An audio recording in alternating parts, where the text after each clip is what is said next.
Hello, everybody, and thank you for tuning into the Stuff I Heard podcast. I'm your host, Josh Peak, and I have a few people here today. We got to break open a beer first. I've got my brother, Alex Smith. Hi. Hi. And Josh West. Hello. Howdy. Mr. West and I have been friends a long time, almost as long as Alex and I have been friends. I think it's only like 8 years Facebook official. Well, Facebook official, I guess. I heart you, But yeah, so anyway, for those of you who don't know, Alex is my baby brother. He's a giant human now, and full grown adult and all that fun stuff. And we were just discussing the fact that he took a trip with his wife to Chicago, and the fact that they went to a Wrigley game because it was, historic and Chicago, and why not? I mean, geez, you're in Chicago, why not go to a Wrigley game, right? And I was telling him about going to Cleveland, about how nice, how nice the city was. I was really kind of shocked that people were so down on Chicago, about down on Cleveland just being, horrible. And I was like, I actually like Cleveland a lot. But I have a theory. And you tell me if this is wrong, because you were saying that everybody in Chicago was like way nicer than the people in New York. Do you really think... just way nicer than people most places, like even out west or Really? Yeah, I mean, like so far in my experience, the people of Chicago are only matched by people in the South.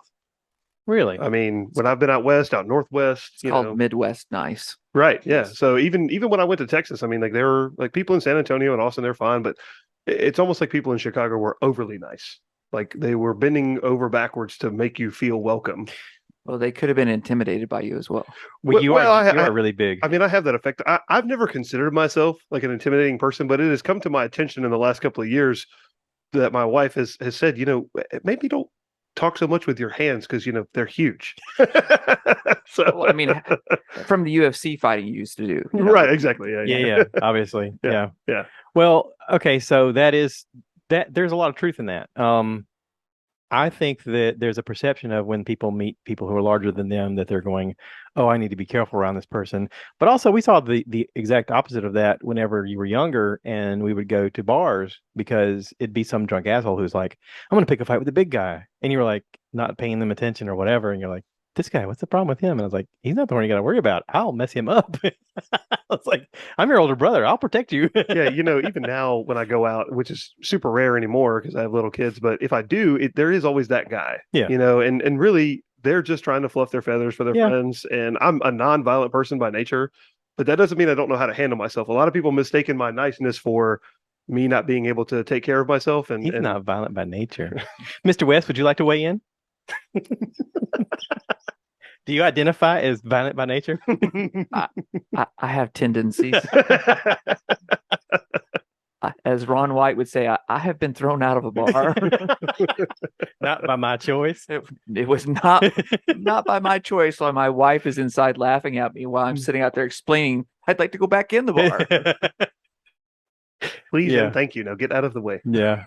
So it occurred to me over time that in my youth I was a bit aggressive. And there was a point where we were discussing something between the two of us, and I said, Would you say that I'm someone who loses their temper easily? And she was like, No. And I was like, Really? She goes, Yeah. I go, Wow. Okay, good. She's like, Why? I go, because I've tried a really long time to not show that, because that's kind of my nature. And she was like, Really? I said, Oh yeah. I said, there's a lot of times I'm really biting my tongue and walking away, and the younger me would have done something really awful. I said, but I'm doing really good at containing this, especially because, I've been with her 20 plus years, and the image that she sees of me is someone who's very patient and doesn't lose his temper very quickly. And I'm like, baby, I'm holding it together. Yeah. So part of it is your size. Part of it, to me, I think part of it is also a sort of a slingshot effect of COVID. I think that COVID actually alienated people so much that we tended to want to be in contact with each other again. And when we finally got the opportunity, it was like, why don't I enjoy this time? Like, I think everybody sort of unconsciously thought this together of, let me enjoy this experience with this person a little bit more than I would have normally.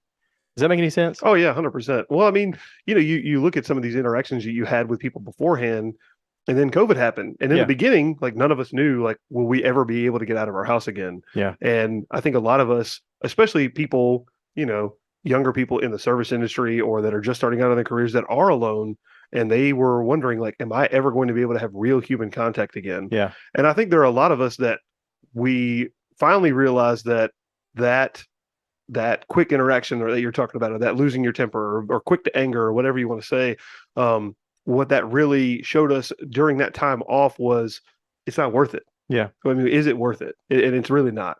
I mean, if I speed past a guy just to get to a red light, is that really going to matter? Probably not. And like we were talking about earlier, especially now that I have little kids, I think about it a lot more. Like I'm not interested in going fast. Well, plus you're also, I guess you're in a position of realizing that you're setting an example. Correct. And especially for my kids, and like Yeah. my daughter, she follows me around like a lost puppy, which I love. She's one of my best friends. And but I feel like if I don't show her the way to be, then she does have, I mean, because it's in our blood to be a little quick to anger and a little bit, a little bit high tempered. And I've seen it in her and my son, but if I show them that that's okay, then that's going to be their first reaction, which Right. we've done. I feel like we've done a good job. They don't act that way. Yeah. We have great kids. So Yeah. So, I mean, I think part of it is learned behavior and part of it is going, I'm going to break the cycle. right. I think there's a little bit of that to everybody in every scenario. Yeah. Generation after generation, you always look at the generation before you and you go, I don't want to repeat those mistakes. And sometimes that is the thing that changes, or you're the exact opposite and you're like, I can't fight it. It's in my nature and I'm just going to do what I've done before or what I've seen before. And I guess that's honestly, that's probably the majority. I think that it's unusual for people to break the cycle in their intergenerational habits. Well, people don't like to bump the status quo, do they? I mean, they people like to go with it's easier. People like to go with what's easy and what's comfortable. But something that I try to preach to my own kids and to my players is learn to be comfortable with being uncomfortable. Yeah. Don't be afraid to push yourself. It's how things get accomplished and get created. Well, there's a lot to be said about several of those things. Is the one is that not trying to make it to the bad. There's that mob mentality is where you go with the flow, like you're saying. It's harder to act as an individual. So if you can, especially you coming from a sports arena, if you can have the individual be confident in themselves, then that transcends to the rest of the team. And now all of a sudden you've got a team playing together. It's not a bunch of individuals. It's someone who's caring about other individuals. Now we have a team that's going to work for each other versus having one person just working for themselves. And to go along the lines of, quick to anger and how we react to it and how we come out of things. I'm not going to try and do the math, but let's just say you had $86,000 and someone came and took $60 from you. Would you be really mad? It depends. If you had $86,000 and okay, let me switch it. You had $86,000 and you lost $60. Would you be mad? Overall, no one took it from you. Overall, no. But like you said, it depends on the circumstance. So there's over 86,000 seconds in a day. So if you 1 minute and 60 seconds in one day, you're going to let that 1 minute ruin your entire day. Right. Yeah. Right. Yeah. So it's hard to you're like, that's an easy compartmentalization of information. But there still is a lot of truth to it. You're letting, but there's also extremes. One moment. I mean, even with that being a generalized, conversation point of 1 minute destroying your day or your existence or whatever from that point on, from your reaction, there are extremes because you could have something that happens that's like, oh, okay, we're going to change the script today. Okay, this is where I'm going to go, and I think that for whatever reason, I think you and I have that in our DNA. Well, I know I do. Right. It's like I'm holding it together. I didn't say this, do as I say, not as I do. Right. This is about you, not me. How does that make you feel? I don't know if it's nurture or nature or both, but you and I have something in our DNA where there is a moment where you go, oh, we're going to go off script today. Okay. It's not going to be good for anybody, but here we go. Right. But there is that, I don't know. There's some element of that, I guess, being a parent as well, where you're super protective of your kids when you go, if any harm comes to my kids, I'm going to step in. And, we're talking wrath of God kind of movement. But it's like, how much of society are you willing to disrupt for that? You know what I mean? For my children, all of it. Right. All of it. So there's like going to a store like Uniqlo in New York where everyone is 5 foot and maybe 100 pounds. Yeah, I don't go in stores like that. There was a moment When he was 3, he was in that I was store. following a group of people. Suddenly we were in there. The door's not made for me. Greg was like, I can buy so much in here, and I was like, fuck you. And on that note, isn't today National Throw Short People Day? If you're under 5'4", you can do that without asking them. Is that what I hear? That's the word on the street. I don't think it's socially acceptable, but it's probably something on the drive. I said short people. I didn't. You're Yeah, it's probably on the chive. Be nice. Yeah. So anyway, there was a moment in Uniqlo where I told my wife, I said, I could lose it here and no one could stop me. Like this whole store of people couldn't stop me. And I thought, boy, if my brother was here, like the authorities would have to be called. They'd be like, that Hulk is out of control. Go Godzilla. That's right. That's right. Oh Yeah, everyone I was walking around, the largest size I saw in the store was a medium. And I was like, no. I haven't been a medium since I was 10. But this isn't going to work well. It's interesting you say that about like, Hulk losing his mind and me, being a good bit bigger. I have become, as I get older, very aware of that. Yeah. And especially my size and what it can do. Yeah. And specifically when it comes to my children, because I have, from parts of my past, I've always, obviously I discipline my children, but usually more in a verbal, and we communicate about it kind of way. Do I have to raise my voice sometimes? Absolutely. I'm louder. I'm bigger. Yeah. It works. But I've always been afraid of, I guess the term would be physical punishment, spanking and things like that, because I am so big. Right. And because I'm afraid of hurting them. Right. And you don't want to be feared by your kids. Correct. And I have found that the tools that I've used have been very effective. Now, I, as a child, obviously was spanked regularly for a lot of misbehavior. What? I don't know. I don't know what you're talking about. Yeah. We could say excessively. That would be acceptable in the situation. But I have learned that the world changes, and I try to change. You don't have to repeat the same behavior. Correct. Yeah, and you're talking about the raising of the voices. Now, you and I are completely different in stature and size. That doesn't matter to a child, because I have raised my voice to my daughter in a disciplinary type situation, and just simply by the raising of my voice, that the words didn't matter, just the tone. Oh yeah, 100%. Would drive her to tears. So it doesn't even have to be a size intimidation factor. Yeah, not at all. Yeah, and it probably is the father figure thing, because I don't know that other adults necessarily have the exact same reaction to the children. Don't have the same reaction to the same adults. But coming from there is like I had to moderate my tone. I could only get so loud in discussions, as far as disciplinary stuff, because otherwise it would cross the line. Yeah, I was often told, you don't have to shout. I'm like, I'm not shouting. I'm being determinate in what I'm saying. Right. Like there's a difference. When I shout, you'll hear it because the windows will shake. There's a difference in assertive. I have a and different aggressive volume. Yeah. Like just when I'm saying this is what has to be done, I'm not shouting. I'm telling you this is what has. But so I heard this thing one time.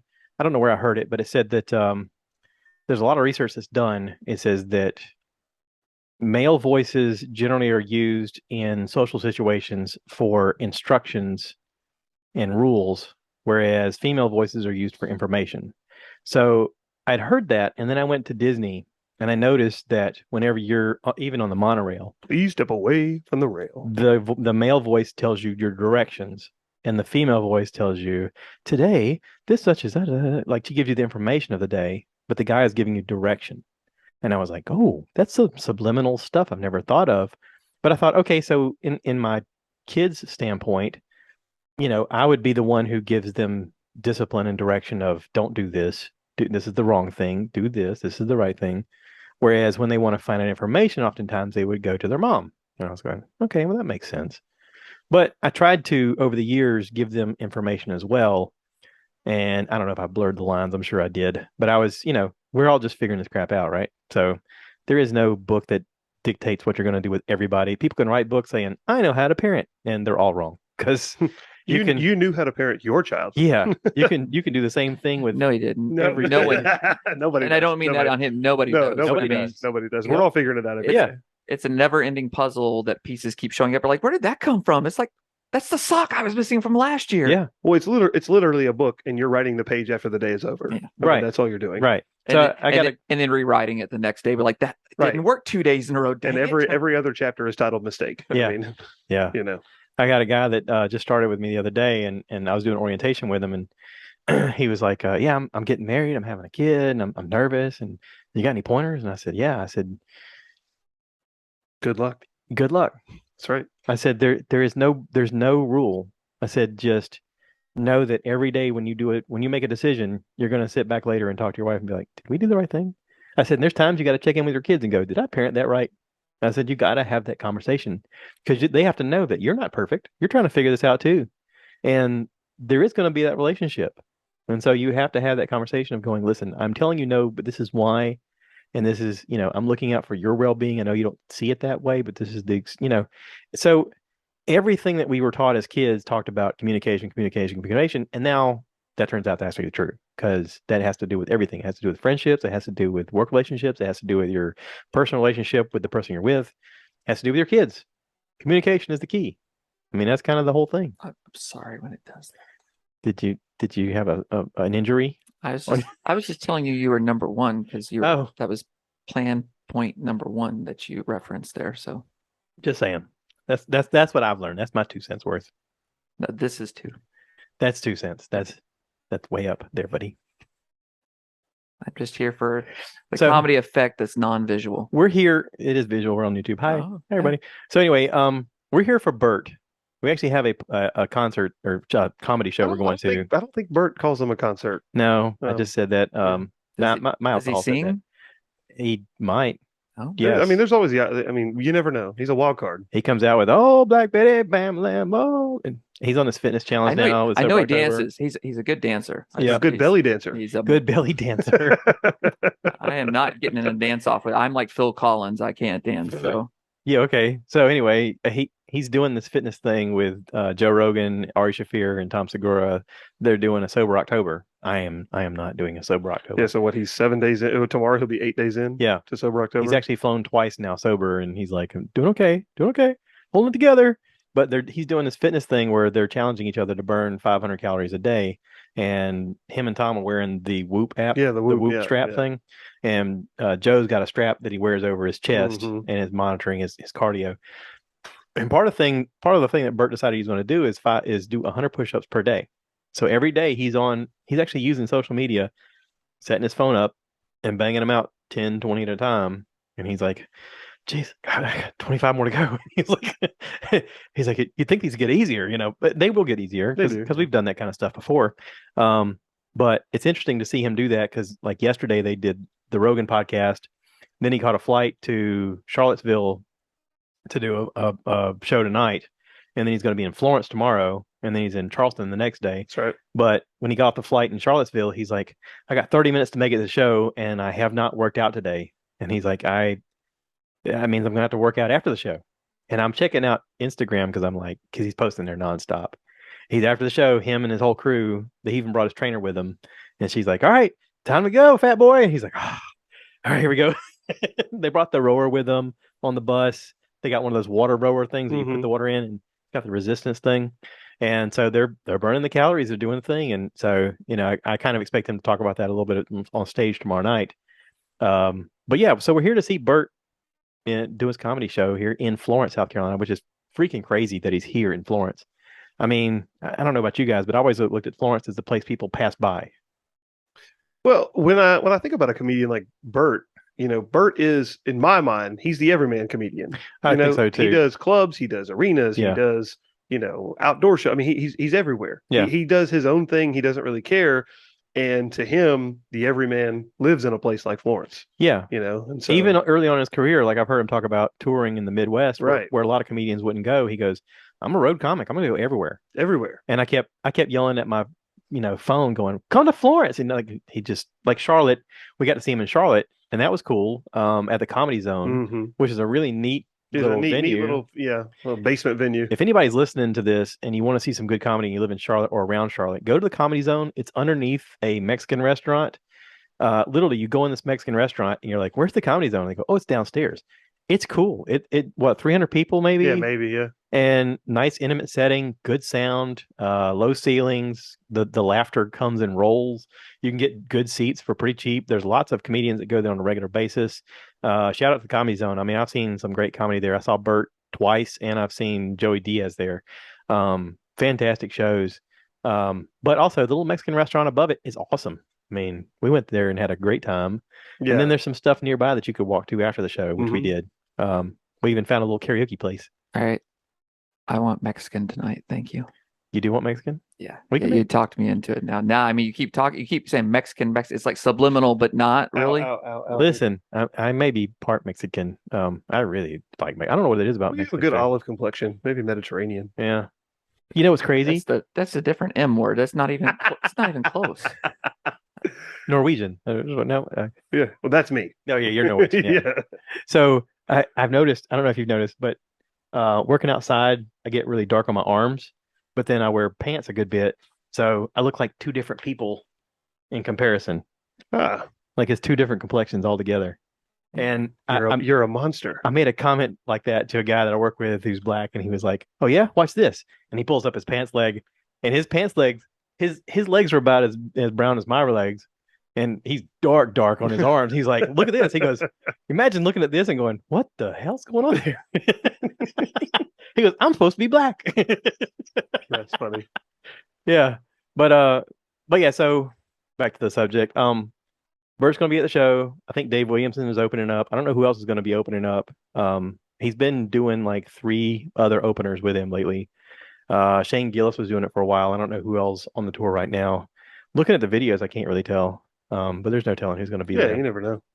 But yeah, so he's in Florence. This is really cool. We got Treadaway coming to town tomorrow. He had to work tonight.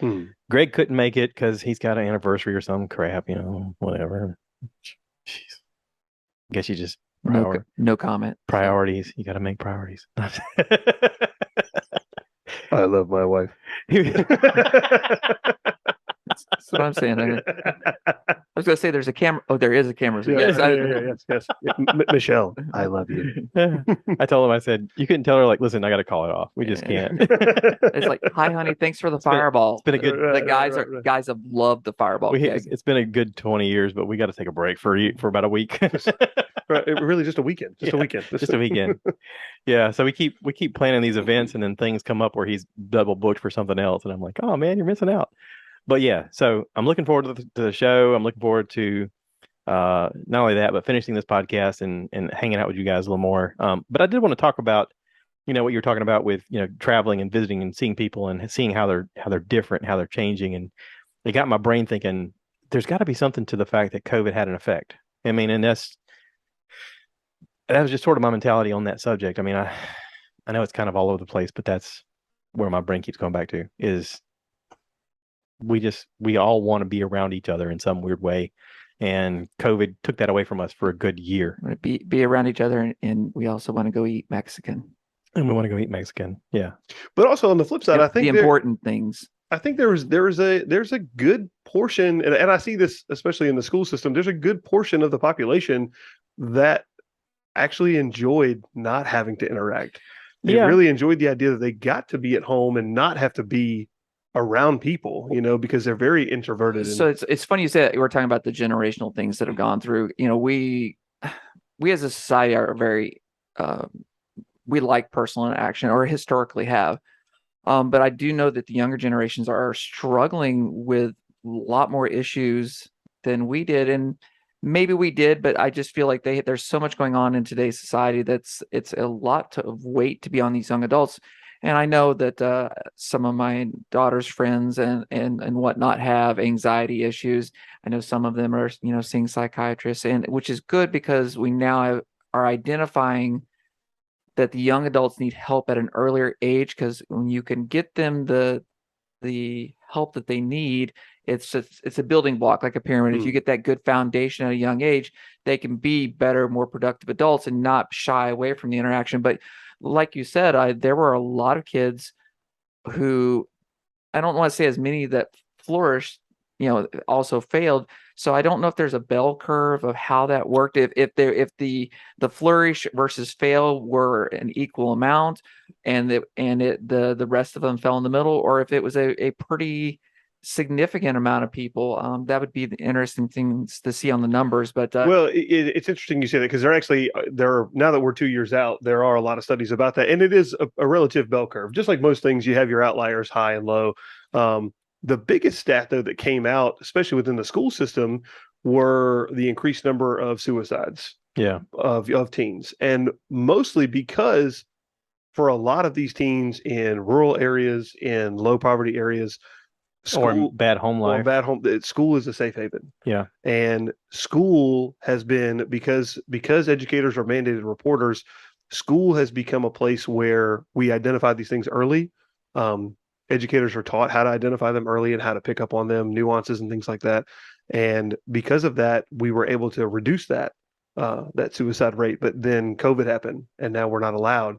We're not even allowed to speak to some of these kids. They don't have the ability to get on the internet or the ability to get on a Zoom meeting. It all sounded good in theory. Like, yeah, we'll just teach over Zoom. Well, not everybody can do that. Yeah, not everybody had a computer. I mean, Not everybody has Wi-Fi. Right. So, and that delves into a different discussion of should there be free internet and whatnot. Right. So I don't know that we need to go there for this discussion, but the deal about this is we could just say yes. Yes, we could. We ultimately agree internet should be free. Unequivocally, yes. Yeah, I think it should be a pseudo right. To me it is essential as having a telephone was in our generation. It's become a necessity. It is your lifeline to information. It is your connection to the world. It is your connection to information that we've never had before. All those statements are fair, but when you look at saying that everybody has a right to it, we still pay for phone service. So there has to be, we're advocating, I think we're advocating for like free Wi-Fi, or because otherwise these people are never going to have it. There's no money to be made for providing Wi-Fi service, because you're like, okay, they're going to pay for it. Okay, they run cabling out to one house 50 miles outside of town. They're never going to recoup that cost. They're never going to do that. So there has to be. Well, I know a lot of people thought that 5G was going to be the answer, but 5G doesn't work like they thought it would be. No. I know Elon Musk has said on Rogan's podcast about how he really hoped that internet could be available to everybody in the world for free. He was like, there's no reason why it couldn't be. But even in saying that, he does understand that it does cost something. Oh yeah, for sure. There's always a cost. Yeah. The infrastructure and sustaining that infrastructure, as far as we'll just launch a bunch of Starlinks everywhere. Here's the crazy part is, like, when Andrew Yang ran for president, there was a conversation about how he felt like people should be paid for their internet presence because that information was used to sell to advertisers through Google, through Facebook, through all that stuff. And he was like, I really think that people should be paid for their internet presence. And that information is invaluable to a lot of companies. So you mean just like people getting on the internet and seeing an ad? Yeah. Well, I don't know if I would agree with that, because then at that point, like, do you pay every driver that goes down the highway that sees a billboard advertisement?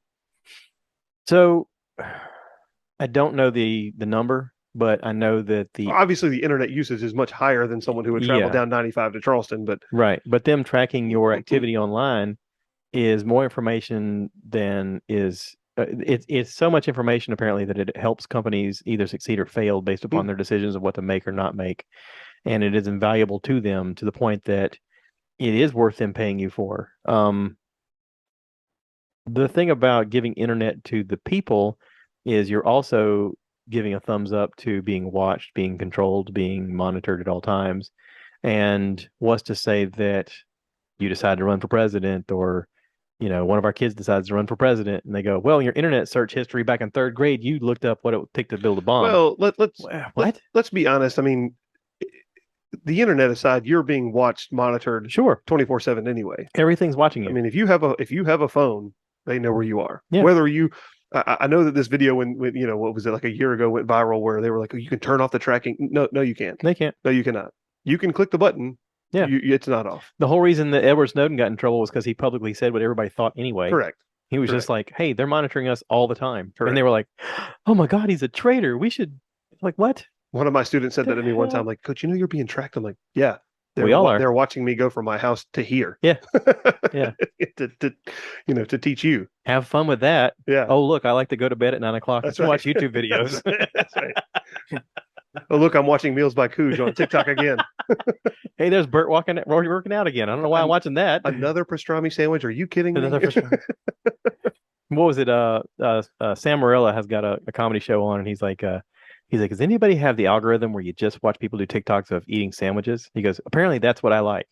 He goes, I watch video after video of them going, I don't know, we're gonna try this sandwich. They say it's a 5 out of 10, but we're gonna try it. He takes a bite and he goes, accurate. He goes, Yeah. next week tune in, we're gonna do Domino's. And he's like, I kind of want to know what they say. Listen, this is has nothing to do with what we're talking about, but my absolute favorite TikTok channel, I think it's called Adventures in Ardia, maybe, and he has an episode series that he calls Roll for Sandwich, where he says this is episode whatever roll for sandwich, where I let the fates decide what I'm going to have for lunch, and he has a list of bread, meats, cheeses, sauces, rubbish.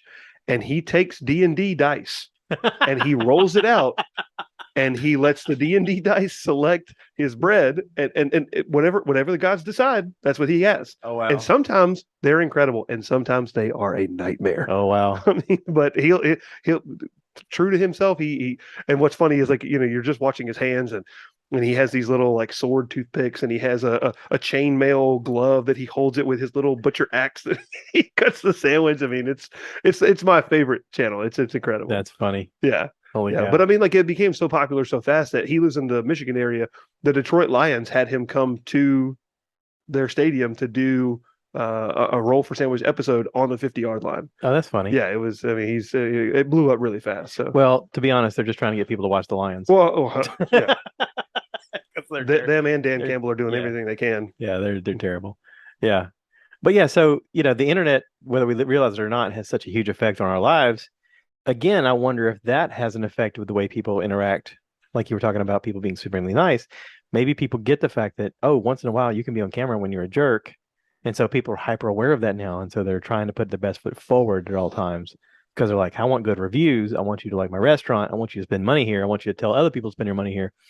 This is the thing that Disney has done that people don't even think about or have said, is they unconsciously or maybe consciously created a scenario where you're going to film it, video it, and put it on social media nonstop to tell people what a great time you had, so they want to go there. So you're building a testimonial commercial yourself every time you go there. Yeah, Disney doesn't have to advertise their park because everybody does it for them on YouTube Right. or TikTok. They or still Instagram. advertise, I'm Yeah. sure, as a write-off, Yeah, but yeah, they don't need to tell people it's great. People go there and Everybody they're like, else will. this is great. yeah. Everybody else will. The crazy part is they do some kind of crazy stuff to make it look so perfect. But literally, when you go into Disney World property, you're like, I'm on vacation now. Yeah. I'm in the Disney magic. Ha ha ha. For the people working there, I'm sure they're not like, oh, this is the magic for us. They're like, oh, geez, I got to do all this stuff because I got to make it perfect. But there's a weird thing to be said about doing things the right way. Like, I don't know, maybe it's an OCD thing of their template of how to do business, but it is the thing that makes people want to go back. Right. Well, I mean, there's a reason that they're a successful company as they are and have been around as long as they have been. Yeah. I mean, it's because they do that the right way. Yeah. But I think internet has a big thing to do with that and the way people interact with each other. Now, I don't know if that's true with New York or if they get off on the fact that sometimes they're jerks and they can just be jerks on camera because they're like, hey, this is New York. Well, I will tell you. So up where I'm at, it's small town up off the coast of Maryland, and we have a page on Facebook called Shop Local Delmarva, and that's where I get almost all of my personal business off of. So it goes off, trying to create these interactions with one-on-one individuals, and whoever's in front of me is the most important person at that time. And you have to continue to do that. It's not, you can't have an off day. You have to stay happy.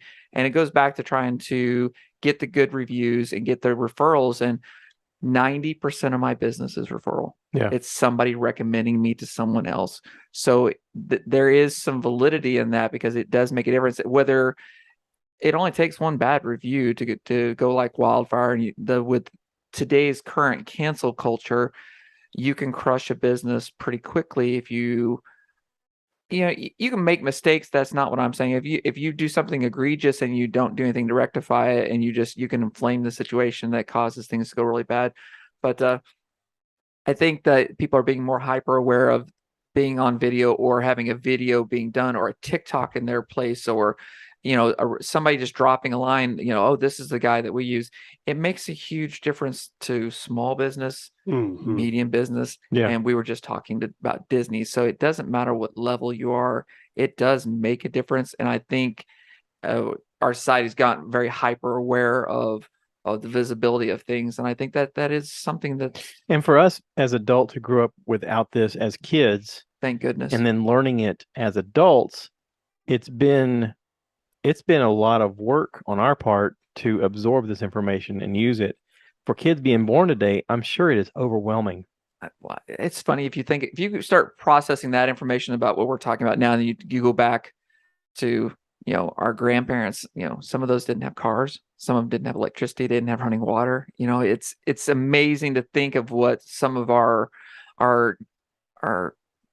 grandparents and great grandparents and even some of our parents have seen over the years. The technology leap through the decade to decade is just astronomical. And you're talking about going from not having a car phone to we can't almost function in life without a phone on our person, because we have more computing ability in our phone than the first manned space mission. So I mean, it's amazing to think what we hold in our hands that we take for granted every day, whereas just when we were younger, I mean, there was no cell phones. If you had a bag phone in your car, you were the baddest person on the street. Yeah. But you didn't use it because it was 25 cents a minute. Or if you wanted, or if you wanted to know anything, they told you to go to the library, and that sucked because the Britannica encyclopedias were still being sold door to door. Finding information out was awful because it would be something that would be outdated. Sometimes it would be 20, 30 years old before you got your hands on it, and you're right. Like, it was on microfilm. Some like, of this it. is all You're like, go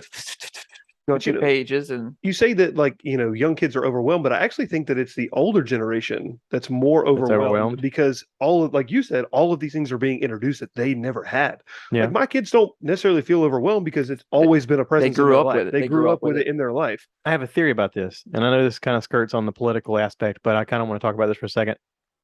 Movies and television shows have kind of made an extra effort over the past couple of years to integrate people of gender questionability, of race situations, in a role where necessarily in the past it wouldn't have done that. And I think that it's done on a conscious effort, the same way that when we were kids, there were shows on TV like The Jeffersons or Sanford and Son, where they wanted to normalize the fact that you could have someone of color being affluent and being able to survive in a world and just be normal people. They're trying to integrate into media a sense of normality of people are different. And I think that's okay. I think that especially the shows that don't make it the point of their show, that it's just a sideline of the show, makes it normalized for kids so that they can then absorb everything and go, yeah, people are just people, and then just move on with the show, like move on with the content, move on with the ideas. If you don't make it the centerpiece, and you just make it part of the, but you got to have that too. I mean, that's got to be an element of it too, right? For sure. But I mean, shows, TV, movie, media, all of it has always had a responsibility, I would say, to tell what is happening, and for a long time did not. Right. Yeah. Here's the funny thing is, we in our, let's just call it middle-age discussion here are He's being generous. I like that. Right. We're having this discussion of how this is, I remember when I was how this is new. Oh. just as Alex is referencing earlier, the young generation, they don't know any different. They're not having they don't see. They're not the ones in an uproar. Right. We've had discussions like what pronouns to use. Yeah. They know. Yeah, they know, and they don't care. And they don't care. Right. And matter of fact, their questions are that, if there's someone that they're concerned about, they're like, what are your pronouns? But see that, and people will give them to them and like, thank you. And then they'll it's just like, it's almost asking, what is your name? Yeah. And then, but they're very comfortable with that, and they're very accepting because they don't know any better. Well, also to me, that's a generational thing, because and our generation was probably one of the first generations. It's like, I have black friends. Like, I hang out with black people all the time.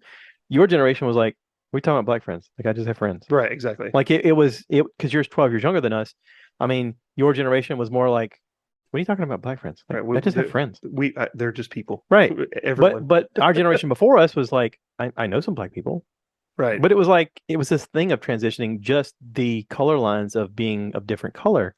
And then as our children have grown up, it's been the thing of sex orientation, and it is a new thing. But also, like you said, you have children that are growing up where it's normalized, thankfully because of television, that it's like, oh, like this is just normal conversation, and this doesn't really have anything to do with our conversation. This is just I'm identifying who you are. Okay, cool. What's the subject? What's the story? Right. And there's been a lot of really good stories that have been on like Netflix and HBO and stuff like that that have just moved past that part and went, yeah, that's just who they are. Now let's talk about the story. It's interesting navigating those waters in the education world because you still do have, people of an older generation, Yeah. And they're necessary because we are in a shortage of educators right now. But I actually had an interaction with a student last year, and it was very interesting because he came in and his name did not necessarily match that pronoun. Right. And I flat out asked him, what pronouns do you prefer? Right. And he said, I prefer he, him. I said, great. Okay. And so then I started to go into what was expected of him in class. Yeah. And he paused me and he said, what, you're not going to make a big deal? And I was like, well, why? I'm more concerned that you learn and that you get better as a person. If you want to be he, she, they, it doesn't matter to me. Right. And I think one of the reason it's so funny, because we talk about social media, and one of the things that finally made that, because it never was a big deal to me, but the nuance of it, the thing that made it click for me, was a TikTok, and it was an older man, and he was in his maybe mid to late 60s, and his handle on TikTok is Bear. That's it. He just talks about, he's like a handyman. He just talks about things, and he had a great TikTok about, people are always asking me about, how can you call, her, he, and she, him, and da da da da da. That's not what they are. And he said, here's the deal, folks. I'm on an app on your phone right now, and I would like for you to call me Bear. I'm not a bear. and immediately I was like, well, duh. I mean, it was like, well, who cares? So so that was a big moment. But again, like kids, they're just trying to figure out who they are. Sure. They're wandering through the world hoping that they have someone to guide them a little bit along the way. Well, also, like there was the conversation of, if you were in a situation where it was someone of your family that was coming out and saying, I'm transitioning to such and such, you got a choice. You could either choose to love them or to say, not my family, I mean, and then you hear about a lot of kids that are in that situation where they commit suicide because they're not accepted by their family. And I'm like, why would anybody choose that? All everybody wants is love. That's sure. They just want to be loved. You want to be seen and you want to be heard. Correct. And in between there, you're trying to figure out the rest of it. Yep. And sometimes we misstep, but sometimes we choose a direction that our family doesn't agree with. And you go, this is just what it's going to be from now on. And you have to understand that. And you have to be either willing to change with it or turn your back on it. Yep. And, it's a tough decision. It's tough for people, for the older generation, but, they're going to die off. Like, yep. Oprah said it one time before. She said, a generation has to die off before racism completely goes away. And she got criticized by it. And I was like, she's absolutely right. Oh, she's absolutely right. It's fun. You did there. I had something. Sorry, I'm ADD, baby. No, you're pretty good at this. So I'm just going to switch. I'm going to switch back to, you made the comment that you had a friend that you were training at work, and he's getting ready to get married and have a kid, and he's like, what's the best advice you give? I was like, I'd tell him to make mistakes. Yeah. Because you learn by doing, not just waiting for something to happen. You learn by going out and making that mistake. You're like, that worked or it didn't work, or that could have gone better. But if you don't do, you won't do, and you won't learn. Yeah. But as far as the kids and the generation now, I think I'm actually happy that we have the openness to have these discussions, so the young adults can start finding their way as the older generations do move on, or either in an acceptance role or not. And I think it's kind of like a waterfall. It's going to come crashing down, and either you're going to ride the wave or you're going to be crushed by it, because it's people are who they are, and you either accept it or you don't, and those that don't are going to be left behind. And I feel sad for those people that lose loved ones to suicide. They lose a relationship with a parent or a child. I've seen, and it didn't have to be about gender, pronouns, etc. Yeah. It could be simply like, I don't like who you're with. I don't like that person. Right. Period. And I don't. Right. And again, doesn't even have to be about color. Why would you throw away a relationship, especially with a child, to a parent? Because I've seen that happen. Yeah. And I don't understand how you could get to that point of not loving someone regardless. That they may be putting themselves in a bad situation. All you can do is have a support net to either let them fall and help them on the back end, or let them fall because somebody's going to need to learn the hard way sometimes. You said something there, and I just want to make sure I caught it. If you repeat it for me, if you don't do, you won't do. But yeah, that's really. I mean, I like it. That's really. So as a coach, I'm always looking for, because for snippets for what we call coach speak, and that's a big one, and I really guess, like that. I guess I don't remember how that got ingrained, but it's the it aligns with talk is cheap. Right. So, but if you don't do, you won't. If you don't do it, you won't do it. You can't learn something. You can watch. I could learn how to dunk a basketball. Right. I'm not going to be able to go dunk a basketball unless I go put in the work and so I have to go do it. Well, it's just interesting because because kids, they have a short memory. It's a better, shorter way. Because like one of the things that we say in our program is the way you do anything is the way you'll do everything. But if you don't do, you won't do. It's almost like a quick hitter that may stick with them longer. So I'm going to steal that. Well, that's professionally borrow. Trademark. That's a different version of what I was taught by your dad, which is can't, never, could, won't, never, will. Right. It's the same story, but it's the same integrated thought process of you could choose not to, and you never will. Right. And if you say I won't, then that's absolute. Right. But yeah. I won't eat squid, and that's absolute. You won't eat squid? No. What if it's fried like calamari? Nope. Okay. Nope. I mean, I've tried it. It's not like my favorite. It's not my favorite, but I'll eat it. And I won't do oysters. And there's a video of me trying. Love really oysters. hard. I don't mind them. Love oysters, especially like if they're steamed. I like them. Good raw. I like them raw too. Shout out Rockefeller's, North Myrtle Beach. Very good oysters. Enjoy. Yeah. I'll just have your share the next time. Okay, so is it me, or does oysters immediately give you diarrhea? I think it's just you. I think I get immediate diarrhea. Immediate, like every time I eat oysters, I'm like at the restaurant, or happening. like you got to leave, or leave. Is this like a shower situation? No. Okay. I'm bowling up the restaurant. Okay. Well, because some people, when it goes to that route, I mean, they have to go. I'm not one of those people. I'll go anywhere. I was in the Marine Corps, so I mean, if I don't mean it like that. I just mean I be on the parking lot. I just mean the mess after. Yeah, that person that it's not my restroom. They can have it. That person is Greg. Boom, baby, have fun. Greg used to drive back to our apartment when we were all living together. Guys, I'll catch up later. It was no, I'm serious. He's like, he would not go to the bathroom out. Yeah, would not. Yeah, go out. I know people like that. I mean, I get it. Yeah, I go everywhere. I don't care. No, I don't care either. He's better now. Yeah, he got help. Yeah. I think acupuncture did a lot for that.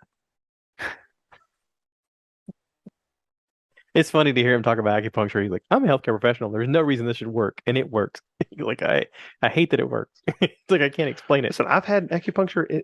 I did not like it. Yeah. I did not. Because if you hit a nerve in like a certain area, I mean, it can really, it'll just tighten everything up, and it just feels very odd. Maybe they're picking on you because you're a big guy. Could be. They're like, let's see what pokes the bear. I will tell you that cupping is very good. Cupping is very good. Since my job is physically demanding, my wife encouraged me to go to massage. I was like, I'm not paying somebody to go rub me down. I was like, she goes, no, it's not like that, So, but the cupping and stuff. Cupping is phenomenal. You see the videos and you see the spots and you're like, God, that must hurt.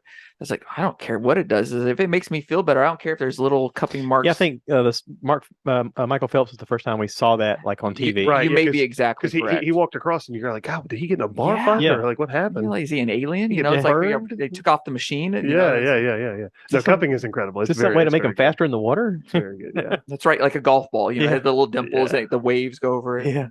Yeah. I wonder what it does. Like, I know just the suction of it brings all of the blood cells to the surface there, but does undoing the cupping allow them to then be released into your body, kind of like heat shock proteins or cold shock proteins would do? Think of it. my basic understanding is think of it almost like meat tenderizing. Think of it Correct. if you're really tense and you put the cupping on it, basically it's trying to expand that muscle into space. And then when you release the tension, it releases the tension. Is that like spanking where you cool it down with ice later? Uh, Wait, what were you talking about? I'll pass. Sorry, this is 50 Shades of something I heard. Stuff I heard. 50 Shades of Josh. Yeah. Different story. Anyway, back to Bert. Hey, Bert, we're going to see you tomorrow night. So Indeed. It's my first time seeing him. I'm excited for you. I love the machine. You've only seen him on Netflix so far, right? I mean, I dabble across the genres and Netflix and YouTube and wherever he pops up. He's a dance machine one day and he's a comedian the next. He's jet setting on a plane. He's drinking alcohol. I guess he's not drinking alcohol right now. Right now. But if you want to change, we'll have a drink with you. Tell us what you drink. We'll bring it. Yep. So. Anything will be available, buddy. You just let us know. That's right. Yep. So my ultimate goal, I guess, in starting this podcast is to one day either have him or his wife on, or both. I'd like to talk to Leanne as well because there's a lot of similarities between. Man, what if you could just two of have? them. I mean, you got a big enough table here and a bench. You just get both Seguras and both Kreischers all on the same show. You might implode though. I think Tom would not want to hang out. Tom's an introvert. He's an introvert, but I will say, He came out with a book called "I Like to Play by Myself, Please." I love Tom's podcast. Like Tom is to me, Tom is hilarious. Two Bears, One Cave is perfect. It's incredible because he's kind of the leader of but he just cracks Bert up, and Bert just he dies of laughter. He goes the extra effort to be the straight man in a sort of Abbott and Costello version. Very. Let Bert run off the rails, and then him poking him. I'll reel it back in. He once in a while is like, "That's a great idea. You should do that." Like he's constantly like, "Yeah, go crazy, man." Yeah. But what are you drinking, Kool-Aid? they for whatever reason they found each other's funny bone. Yeah. And they crack each other up more than anybody else between the two people. And like I'm watching it and I'm thinking, God, freaking Greg and I have had moments like that. Like we were out at a karaoke place one night, Wooden Nickel here in Florence, and Greg just looked at like we were really drunk, and Greg was me goes, "Hey, let's just start texting Treadaway like horrible things, like you're a piece of shit, I hate you, blah blah." Like, and then don't even tell him why, just keep doing it. And we wonder why. And I was like, I'm doing it. And I sent him the message and he goes, "You did it?" I was like, "Yeah, I'm doing it next." And I would like to have a disclaimer. I was not that drunk, but I was there. I thought voting against this. I thought I was going to good on you because listen, it was a mean, okay, to start off with. It was mean. But funny to the point that I almost blacked out from laughing. Greg and I both were almost falling on the floor. Yeah, literally. From we couldn't catch our breath. Literally. When he started going, "Guys, what'd I do?" Sorry, Treadway. I love you, really. The irony is he's probably the most sensitive, caring person out of all of us. It was a really horrible thing to do. For some reason, Greg just mentioned it as an idea, and I could not stop laughing at how funny it was. I don't know why it was funny.